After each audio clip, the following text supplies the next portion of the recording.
9 enseignements de Jésus-Christ pour vous permettre de contrôler vos émotions et rester stoïque en toutes circonstances.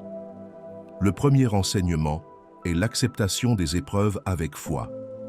Le stoïcisme nous enseigne que certaines choses échappent à notre contrôle et que nous devons apprendre à les accepter avec sérénité. Jésus nous invite à une posture similaire. Dans le monde, vous aurez des tribulations, mais prenez courage, j'ai vaincu le monde. Jean 16, 33. Face aux injustices, aux souffrances et aux difficultés, Jésus ne se révolte pas.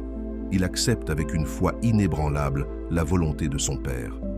Il nous montre que la souffrance et l'épreuve font partie du chemin de vie et qu'elles doivent être embrassées avec confiance plutôt que combattues avec amertume. En adoptant cette perspective, nous pouvons transformer nos épreuves en opportunités de croissance spirituelle et de renforcement de notre foi. Un personnage clé de la Bible illustre bien cette attitude. Job. Malgré les épreuves terribles qu'il subit, perte de ses biens, de sa famille et de sa santé, il reste fidèle à Dieu et accepte son sort sans se laisser envahir par le désespoir. Cette patience exemplaire nous rappelle que l'acceptation ne signifie pas la passivité, mais une confiance absolue en un plan divin plus grand que nous. Job ne comprend pas la raison de sa souffrance, mais il refuse de renier Dieu et finit par être restauré et béni au-delà de ses attentes. Dans nos vies modernes, l'acceptation peut se manifester par notre manière de gérer les crises personnelles, qu'il s'agisse d'un deuil, d'un échec professionnel ou d'une maladie. Nous pouvons choisir de nous lamenter et de nourrir l'amertume, ou bien de voir chaque difficulté comme une occasion de nous rapprocher de Dieu et d'apprendre à nous abandonner à sa volonté. Cultiver cette attitude stoïque et spirituelle nous aide à persévérer avec paix et force intérieure. Le second enseignement est le détachement des biens matériels. Les stoïciens prônent le détachement des plaisirs matériels pour mieux se concentrer sur l'essentiel. Jésus enseigne lui aussi que les biens terrestres ne doivent pas être notre priorité. Ne vous amassez pas des trésors sur la terre où la teigne et la rouille détruisent et où les voleurs percent et dérobent. Matthieu 6, 19. Il met en garde contre l'illusion que les richesses matérielles procurent une véritable sécurité et une satisfaction durable. L'attachement excessif aux biens matériels peut nous détourner de notre relation avec Dieu et de notre mission spirituelle. En nous détachant des possessions, nous nous libérons de la peur de la perte et nous trouvons une joie plus profonde dans la simplicité et la foi. Dans l'évangile de Matthieu, Jésus rencontre un jeune homme riche qui lui demande ce qu'il doit faire pour avoir la vie éternelle. Jésus lui répond qu'il doit vendre tous ses biens et suivre Dieu. L'homme, attristé, s'éloigne car il est trop attaché à ses richesses. Cet épisode illustre parfaitement le conflit entre la sécurité matérielle et l'engagement spirituel total.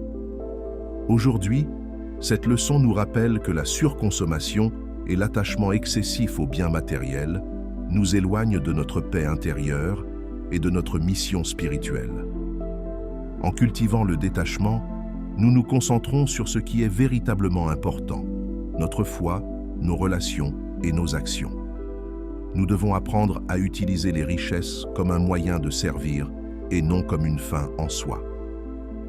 Nous pouvons nous exercer à ce détachement en nous interrogeant régulièrement sur l'importance que nous accordons aux biens matériels. Avons-nous besoin de toutes les possessions que nous accumulons? Sommes-nous prêts à partager avec ceux qui sont dans le besoin? En pratiquant la générosité et en simplifiant notre mode de vie, nous nous rapprochons d'une paix intérieure durable. Le troisième enseignement est la maîtrise de soi et la non-réaction aux provocations. Un des principes fondamentaux du stoïcisme est de ne pas réagir avec colère ou impulsivité. Jésus nous exhorte à cette même maîtrise de soi. Mais moi, je vous dis, ne résistez pas aux méchants. Si quelqu'un te frappe sur la joue droite, tends-lui aussi l'autre. Matthieu 5, 39. Il ne s'agit pas ici d'une soumission passive, mais d'un acte conscient de force intérieure. Ne pas répondre à l'agression par l'agression, c'est refuser d'être dominé par la colère et choisir de rester maître de ses émotions. La maîtrise de soi est une puissance qui permet d'éteindre les conflits plutôt que de les nourrir. L'exemple du procès de Jésus. Quand Jésus est arrêté et jugé injustement, il ne se défend pas et ne répond pas aux accusations. Il reste silencieux et confiant dans la volonté de Dieu. Ce silence n'est pas une faiblesse, mais une démonstration de force et de sérénité. Jésus sait que répondre avec colère ou justification ne changerait rien et préfère rester en paix avec lui-même. Dans notre quotidien, nous sommes souvent confrontés à des provocations. Un collègue qui nous critique, un automobiliste qui nous coupe la route, un désaccord familial. Plutôt que de réagir impulsivement, nous pouvons choisir de faire une pause, de respirer profondément et de répondre avec calme, ou même de ne pas répondre du tout. Cela demande de l'entraînement, mais procure une liberté et une paix intérieure profonde. Le quatrième enseignement est la gratitude en toutes circonstances. Le stoïcisme encourage à voir chaque épreuve comme une opportunité d'apprentissage. Jésus, lui, nous invite à la gratitude en toutes choses. Rendez grâce en toutes choses, car c'est à votre égard la volonté de Dieu en Jésus-Christ. Thessaloniciens 5, 18. Cultiver la gratitude nous permet de transformer notre perception des événements et de voir la main de Dieu dans chaque situation, même les plus difficiles. Remercier Dieu pour ce que nous avons, plutôt que de nous plaindre de ce que nous n'avons pas, est une clé essentielle pour trouver la paix et la joie durable. Jésus rend grâce avant sa passion. Avant d'être arrêté, Jésus prend un dernier repas avec ses disciples, l'institution de l'Eucharistie. Il sait ce qui va arriver, mais il remercie Dieu. Il nous montre ainsi que la gratitude n'est pas conditionnée par des circonstances favorables, mais qu'elle est une attitude de cœur ancrée dans la confiance en Dieu. Comment cultiver la gratitude? Commencez une habitude simple. Chaque soir, notez 3 choses pour lesquelles vous êtes reconnaissant. Cela peut être des bénédictions évidentes comme la santé et la famille, mais aussi des leçons apprises à travers des défis. En développant cette habitude, nous transformons notre vision de la vie et nous nous rapprochons de la sérénité intérieure. Le 5e enseignement est l'amour inconditionnel et le pardon. Le stoïcisme enseigne que le ressentiment et la haine nous empoisonnent intérieurement et nous empêchent d'avancer. Jésus va encore plus loin en nous appelant à pardonner sans limite et à aimer même nos ennemis. Père, pardonne-leur, car ils ne savent ce qu'ils font. Luc 23, 34.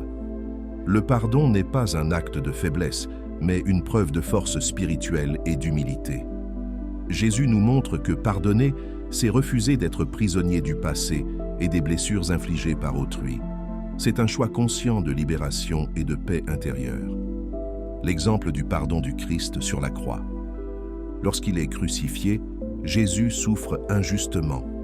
Pourtant, au lieu de maudire ses bourreaux, il demande à Dieu de leur pardonner. Ce geste ultime d'amour et de maîtrise de soi illustre l'essence du pardon chrétien. Dans nos vies, nous avons tous été blessés par quelqu'un. Pardonner ne signifie pas oublier ni cautionner le mal, mais se détacher du poids du ressentiment. Essayez de prier pour quelqu'un qui vous a fait du tort et demandez à Dieu la force de lui pardonner sincèrement. Le 6e enseignement est l'humilité et le service des autres. L'humilité est une qualité essentielle pour qui veut cultiver la paix intérieure et éviter l'orgueil qui entraîne souvent frustration et conflit. Jésus nous montre que la véritable grandeur réside dans le service.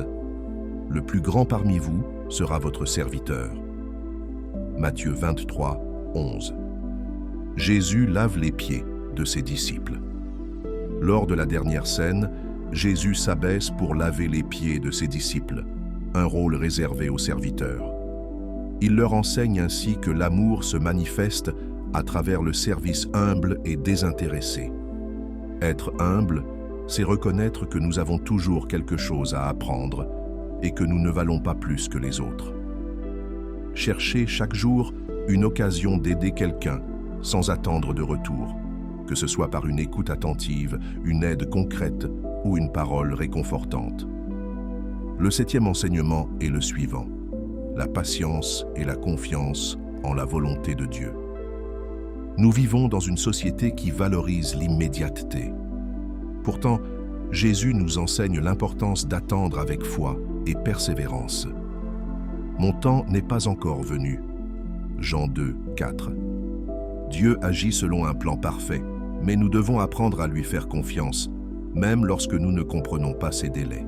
L'exemple de Jésus face à sa mission. Tout au long de son ministère, Jésus ne se précipite jamais. Il attend le bon moment pour accomplir chaque étape de sa mission. Il nous enseigne ainsi que la patience est un signe de foi et de sagesse. Lorsque nous faisons face à un obstacle ou à une attente prolongée, au lieu de nous impatienter ou de nous décourager, nous pouvons prier et demander à Dieu de nous donner la force d'attendre dans la paix. Chaque retard peut être une opportunité de croissance spirituelle. Le 8e enseignement est la prière comme ancrage spirituel. Le stoïcisme recommande la méditation pour cultiver un esprit fort. Jésus nous enseigne l'importance de la prière comme connexion directe avec Dieu et source de force intérieure. Veillez et priez afin que vous ne tombiez pas en tentation. Matthieu 26, 41. L'exemple de Jésus priant au jardin de Gethsémani. Avant son arrestation, Jésus passe un moment intense de prière, demandant à Dieu de lui donner la force d'affronter la croix. Cette prière lui permet de faire face à l'épreuve avec sérénité. Commencez et terminez chaque journée par une prière sincère. Prenez également l'habitude de prier avant de prendre une décision importante. La prière est une source de sagesse et de paix intérieure qui nous aide à rester stoïques dans les tempêtes de la vie. Le 9e enseignement est l'espérance et la vision du royaume de Dieu. Le stoïcisme enseigne que nous devons nous concentrer sur ce que nous pouvons contrôler. Jésus nous invite à une perspective encore plus élevée, l'espérance en un avenir divin qui transcende nos souffrances terrestres. Que votre cœur ne se trouble point, croyez en Dieu et croyez en moi. Jean 14, 1. L'exemple des apôtres après la résurrection. Après la mort de Jésus, les disciples sont terrifiés et abattus. Mais lorsqu'ils voient le Christ ressuscité, leur peur se transforme en foi inébranlable. Ils comprennent que la souffrance n'est pas une fin en soi, mais une étape vers une gloire plus grande. Dans les moments difficiles, rappelez-vous que tout ce que nous vivons ici-bas est temporaire et que Dieu a prévu pour nous un avenir d'amour et de lumière. Cultivez l'espérance en vous nourrissant de la parole de Dieu et en gardant votre regard fixé sur le but ultime, la vie éternelle auprès de lui. En conclusion, je dirais que Jésus-Christ nous enseigne une résilience qui va bien au-delà de la simple discipline mentale. En intégrant ces 9 principes dans notre vie quotidienne, l'acceptation des épreuves, le détachement des biens matériels, la maîtrise de soi, la gratitude, l'amour et le pardon, l'humilité, la patience, la prière et l'espérance, nous pouvons atteindre une paix intérieure profonde et durable. Nous avons vu que rester stoïque ne signifie pas être insensible ou passif, mais plutôt s'appuyer sur une force spirituelle qui nous permet d'affronter les difficultés avec sagesse et foi. Chaque enseignement de Jésus nous pousse à dépasser nos instincts premiers pour nous élever vers une manière d'être plus alignés avec Dieu. Cette chaîne a pour mission de vous transmettre les enseignements de notre Seigneur Jésus-Christ. Abonnez-vous pour approfondir votre foi et vous rapprocher de Dieu. Partagez cette vidéo pour illuminer le chemin de ceux qui en ont besoin. Que Dieu vous bénisse abondamment.